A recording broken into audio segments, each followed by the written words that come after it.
Hormuz প্রণালী বন্ধের অনুমোদন দিল ইরানের পার্লামেন্ট।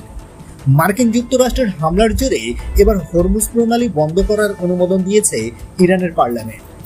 রোববার ইরানের রাষ্ট্রীয় টেলিভিশনের বরাতে জানা যায় এই তথ্য। এখন দেশটির সর্বোচ্চ জাতীয় নিরাপত্তা পরিষদ এই পরিকল্পনা কার্যকর হবে কিনা সে বিষয়ে চূড়ান্ত সিদ্ধান্ত নেবে।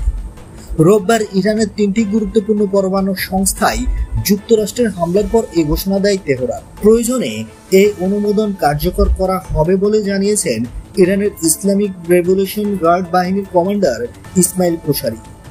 ইরান নিয়ন্ত্রিত এই প্রণালী দিয়ে প্রতিদিন বিশ্বের মোট 20% বা 5 ভাগের 1 ভাগ জ্বালানি তেল পরিবহন করা হয়, যা বন্ধ করা হলে মারাত্মক ধসের মুখে পড়বে বিশ্ব বাণিজ্য। বন্ধুরা, নিত্য নতুন এক্সক্লুসিভ খবরাখবর সবার আগে পেতে আমাদের ইউটিউব চ্যানেলটি সাবস্ক্রাইব করে পাশে থাকা বেল আইকনটি অন করে দেওয়ার অনুরোধ রইল।